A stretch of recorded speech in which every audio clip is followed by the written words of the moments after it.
I think it's safe to say that the 2025 season for Oklahoma is a big one, and Brent Venables knows that more than anybody else.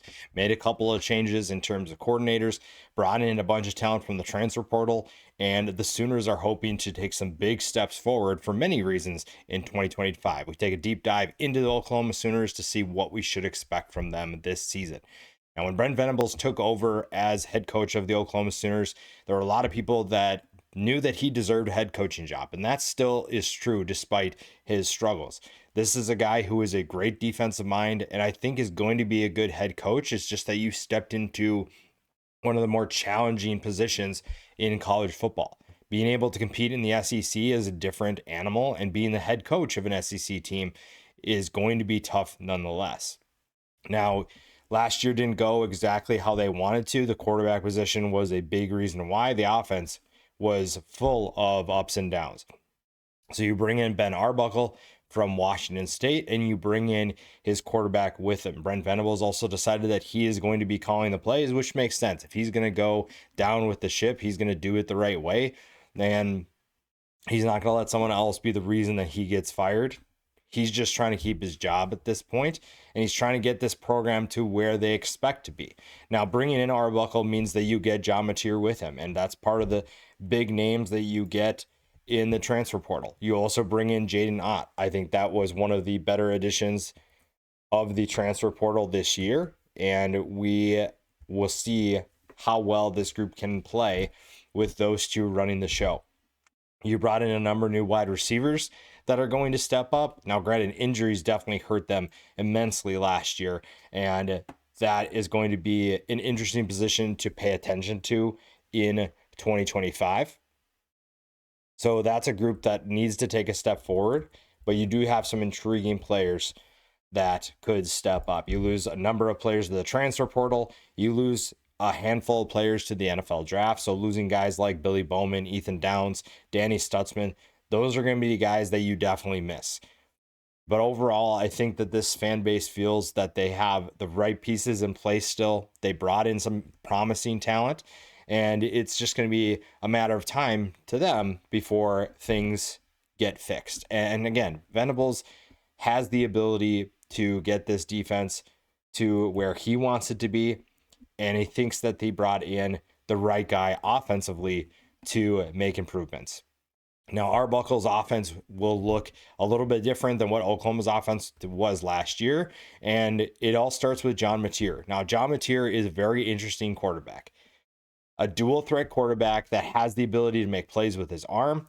Saw over 3,100 yards last year, 29 touchdowns. He also had 826 yards on the ground and 15 more scores. That's a guy who is going to make a major impact in the game. But the problem is that you're playing in the SEC versus the Pac-12 Mountain West. That's probably the biggest question you have with John Mateer. I think that's a question that a lot of people have with John Mateer this year. That being said, he's a really fun player to watch. When he is playing at his peak, he can shred any defense with his arm and with his legs. And giving yourself a dual threat, I think in this day and age, is the right way to go. It's really the only way to go of getting your team into successful positions.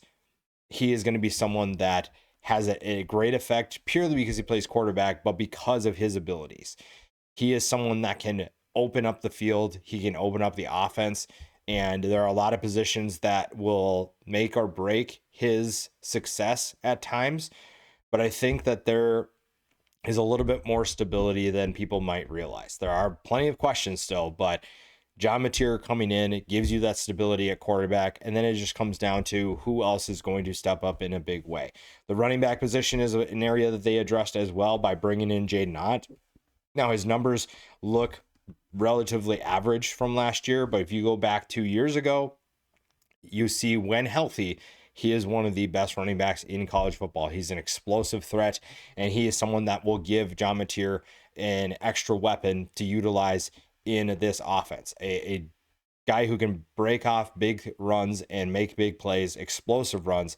That's going to open things up for the passing attack by establishing the run, and the offensive line plays a big role in that, but the running back position is where it's going to be the most fun to watch. And if they can find a way to improve, especially after last year, they finished 76th that's a group that is looking to be better. You can't finish 76 if you're Oklahoma, and especially the history that Oklahoma's had with the running backs. They're expecting big things from Jaydn Ott. Now, there is still some excitement surrounding Javante Barnes as well. 577 yards and 5 touchdowns last year, and they do have depth behind him as well. Xavier Robinson had 233 yards, Taylor Tatum 278 yards. I think that this group has good depth. I think that they are in a good position to take a step forward in their production. It's just going to be a matter of, can they find those explosive plays, and will they have the running lanes to do it? The pieces are all there. And I think that this staff did a good job of bringing in talent to raise your ceiling, to raise expectations. It's just going to come down to if this group can play cohesively, if they can make improvements. And a big thing is going to be how John Mateer plays. But if John Mateer isn't available for whatever reason, what does the depth behind him look like? Now, Michael Hawkins Jr. is back. I think that was a big surprise for a lot of people, especially after last year. Last year was a roller coaster, and I think Michael Hawkins Jr. just got put into a tough spot, and he was doing the best that he could. I think if you give him more stability, even just give him time to watch how John Mateer does things and help him learn that this is what we expect and not learn on the fly, that puts him in a better position. And he's a dynamic player. I think that he can still be a really good quarterback. He just needs one more time to throw, one more time to process plays. Last year, it felt like he was running for his life week in and week out, and that's not going to help your quarterback improve, especially a young quarterback. So I think despite this frustrations with this offense, despite the concerns with this offense, there are still plenty of bright spots for this group going forward. Throwing the football, it will have to get better, but a big reason for that is going to be the protection that they get. John Mateer and Michael Hawkins Jr. are capable of making plays with their legs, but you'd like to see them do that less frequently. Now, if it's a designed run, I get it. But in terms of passing, you would like to see them make quick reads, get the ball out of their hands, not take extra hits, and then run if things break down for whatever reason.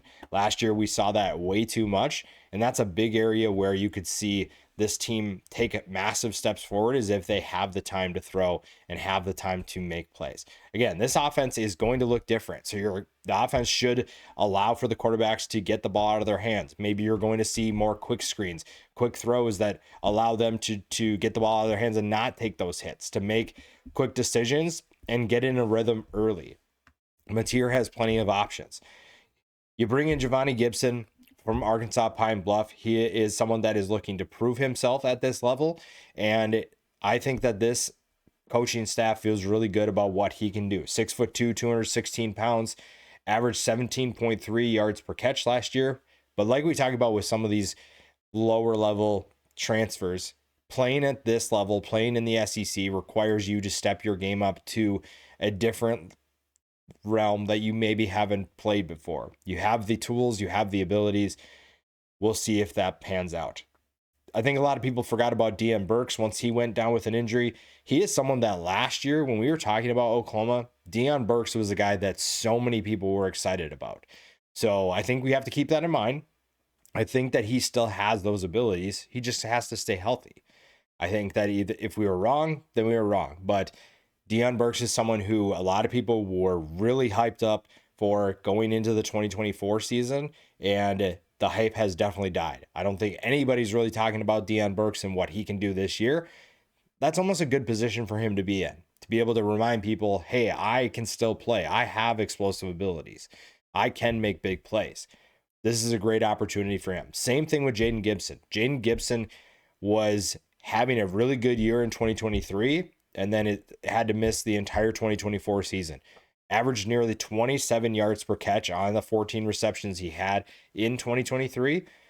So you're looking at another guy that we were really excited for coming into the season, and then that just didn't happen.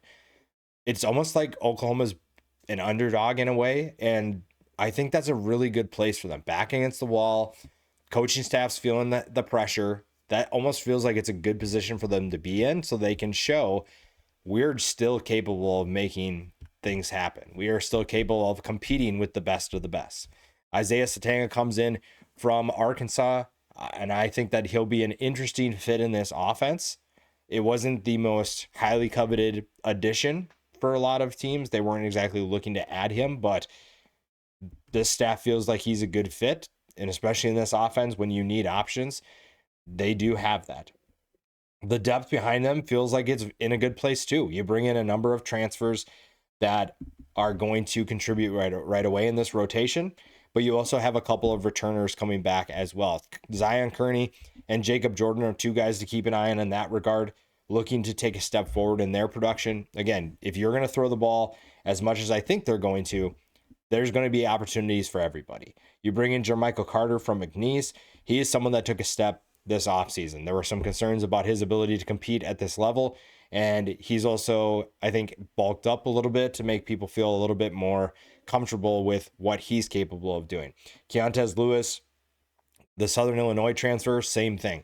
They feel like he's in a really good position to potentially be part of this rotation and give John Mateer go-to guys that he can look for downfield.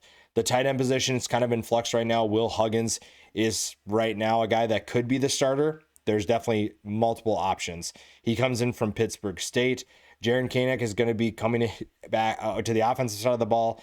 He's a returner, but this is a former linebacker. Honestly, I was kind of surprised that they moved him from linebacker to tight end. I thought, you don't see that a ton, mostly because I think a lot of kids would just go in the transfer portal. Very interested to see how that pans out. I really liked what I saw from him as a linebacker. I thought he had a lot of big play ability. The guy who's not afraid to be physical, flies around the field, and maybe that's going to benefit him when he has the football in his hands. So we'll see with that. Carson Kent comes in from Kennesaw State. Caden Helms, the redshirt junior. They're probably going to have a rotation early on until one of them solidifies themselves as the go-to guy. Now, we talked about the most important group to this offense. It's not quarterback, not running back, not wide receiver or tight end. It's the offensive line. And it sounds kind of like that's very obvious. But when you watched Oklahoma last year, this is a group that struggled mightily. And this is a group that must get better. If they are going to help John Mateer be successful, if they're going to help this offense take steps, it has to be a better group. Now, you do have plenty of experience, both in the starting group and in the second round of players that could step up in those reserves.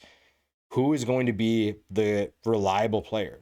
Who are going to be the players that step up and show that, hey, we can be consistent and we can compete in the SEC? Bringing in a guy like Derek Simmons to play tackle out of Western Carolina, that's going to be a tough transition. That being said, they're really excited about what he can do. You wouldn't put him in this position if you didn't think he could succeed. Opposite of him, you have Logan Howland, started 6 games last year. But again, I'm very curious how this group can elevate their game. This offense will be a little different. And we talked about some of the reads that the quarterbacks get to make. It also benefits the offensive line. If you're doing quick screens and short throws, slants, hitches, whatever you want, that's going to make a lot of things easier for the offensive line as well. They don't have to protect for as long. They don't have to handle some of the talent that they face in the SEC, because you're facing really good talent. To give them some grace, you're playing against really good defensive talent, and sometimes you're going to get beat. And especially if it's a longer game and you're just getting destroyed, sometimes you need a little bit of a break where you don't have to do so much work. And I think this offense will spread things out a little bit more. That benefits this group tremendously. They do have plenty of experience, though. It's not that they're lacking for experience. It just comes down to quality of play. And guys like Troy Everett are going to play a big role at center. You're learning a new quarterback behind you. You bring in a couple players from the transfer portal that could step up. Again, if you look at the backups, you have Jacob Sexton, who has 25 games of experience under his belt. He could be someone that rotates in at tackle, and he probably will. It's just a matter of who's going to be the starter. You don't have anybody besides maybe Febechi Nwayu that you feel like you have penned in as the starter. Everybody else is kind of in pencil right now to be in flux, but there's a lot of talent that they're excited about. Michael Fasusi is another guy that could play a big role, and he's a face that's been ready to make an impact all offseason. So it's not that the second or third guys can't contribute. It's just a matter of who are going to be those guys that make things happen, that make plays, that give the quarterback and the running backs time to make plays, or running lanes to make those plays. I think that this offense has a lot of work to do, and everything is going to hinge on how good the group up front is. And there are things that this group has done, this coaching staff has done to make them better, to help them improve, give them some assistance. It's just still going to come down to them. And you have plenty of options. It's not that they're hurting for options. You have plenty of talent. I mean, Oklahoma's recruited really well. It's just a matter of how do you get to play at an SEC level where you're competitive. But that's really exciting because it's the offseason. You have an off season to develop, to get better, to grow that chemistry with each other. And Oklahoma is going to be an interesting team up front for sure. Same thing with the group that they'll face in practice. The defensive line is full of plenty of talent. And I think this would be a really fun group. Everyone's obviously looking at R. Mason Thomas to see what he can do after a big year. 13 tackles for loss, 9 sacks. He is someone that second team all SEC last year. Can he get to first team? Can he be an All-American? And this is someone who has explosive abilities. He has the ability to be disruptive, and he has the ability to make life miserable for the teams that he faces. Now, when you lose Ethan Downs, you feel like you need to get someone to replace him.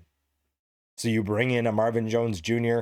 from Florida State. That whole Florida State thing didn't work out for him, the former Georgia transfer. There's a reason why these teams want him, right? The talent is definitely there. I don't think that has fallen off by any means, but you have to show that you can play at that level again. Last year, he had a pretty good year, though. 25 tackles, 6 tackles for loss, 4 sacks. Has good size at 6'5", 255 pounds. So everything is there for Marvin Jones Jr. to be successful. And in a Brent Venables defense, the defensive line is going to play a huge role. And it feels like they have the right pieces in place on the edge. It's just going to come down to what does the depth look like? Because you have options in terms of talent, but what about production? Taylor Wine is going to be someone who could play a role, be part of the rotation. PJ Adebawore is another guy who had a little bit of production last year, but not a ton. So who are those guys that will step up if R. Mason Thomas isn't available or just needs a little break? Same thing with Marvin Jones Jr. Who are those guys that provide you that depth? I think that they have options in terms of talent again, but who's going to step up and produce? Now, the defensive tackle position is in a little bit different place. You feel like the depth is a little bit better.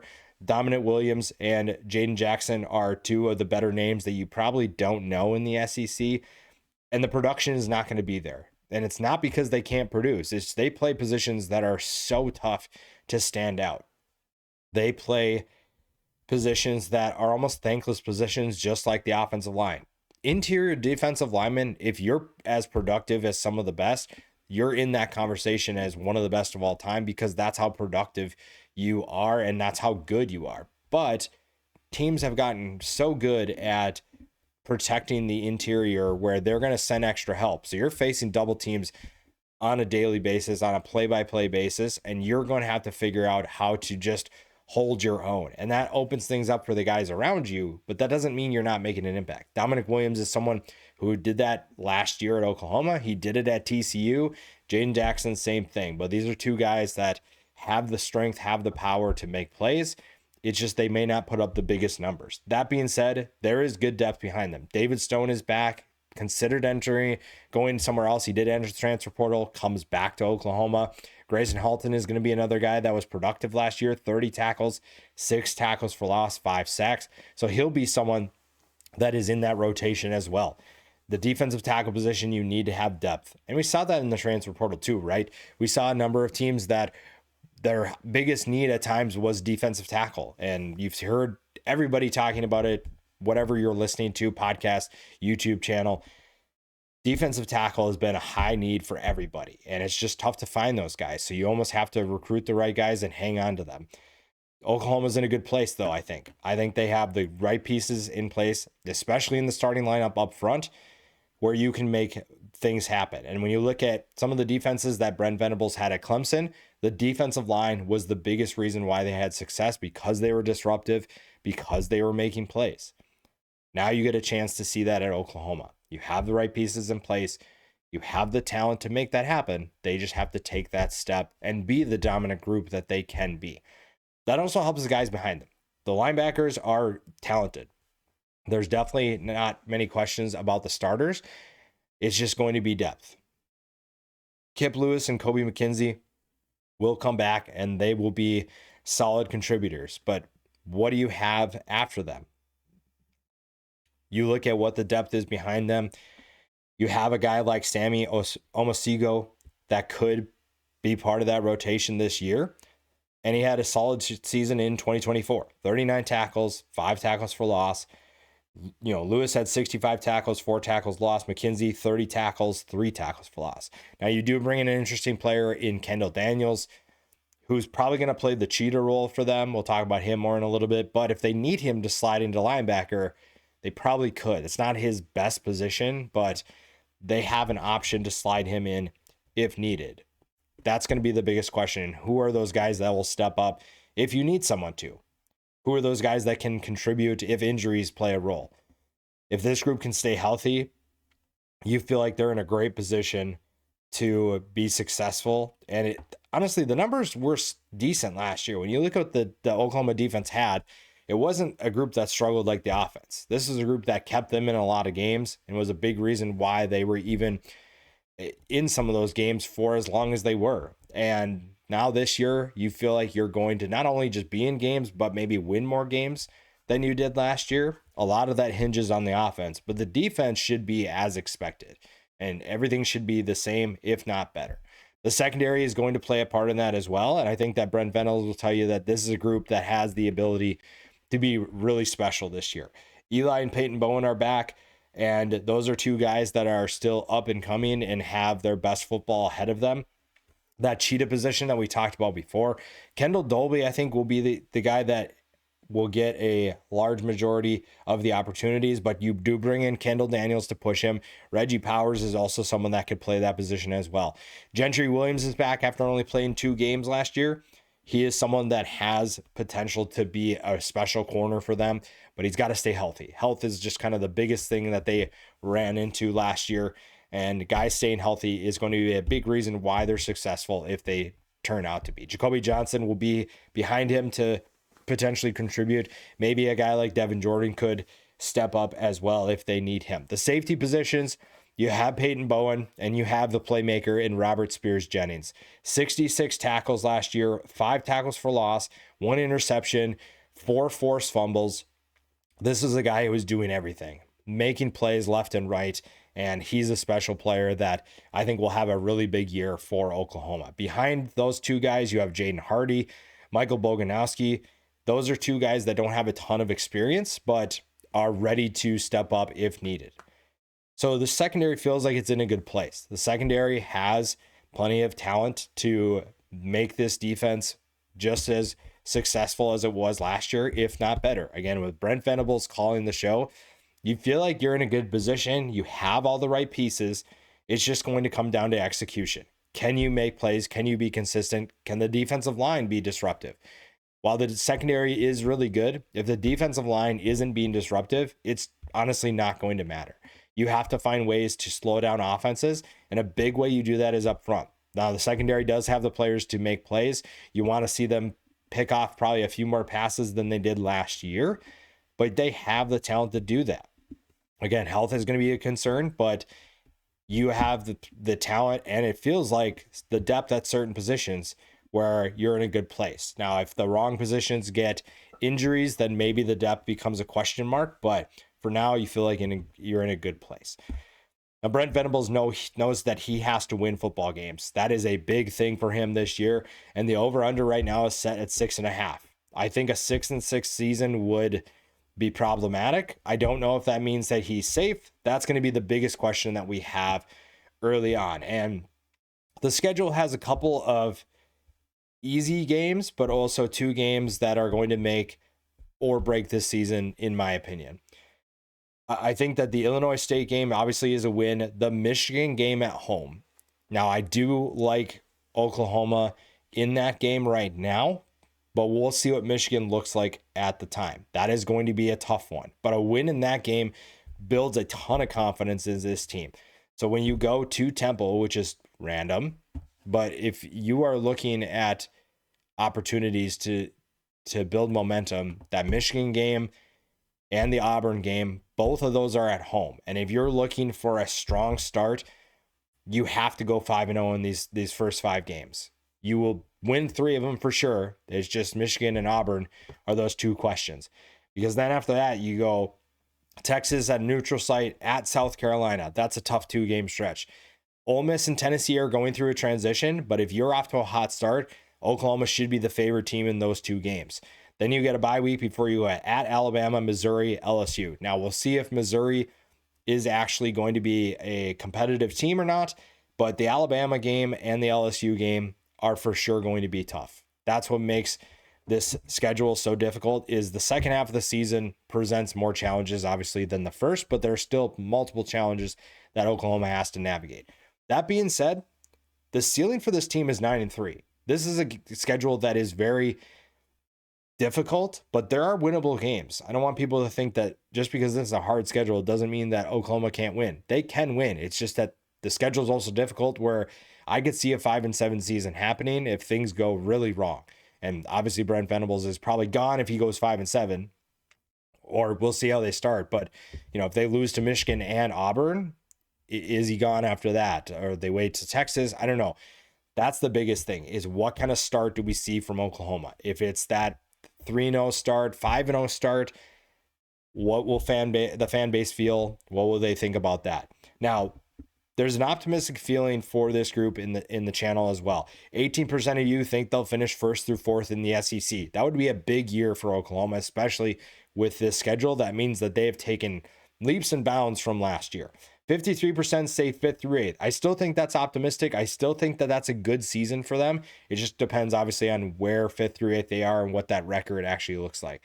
28% are on that. Maybe he gets fired, maybe he doesn't. And 3% are saying, nope, Venables is gone, get him out of here. So it's going to be an interesting year. It's going to be a fun year for Oklahoma.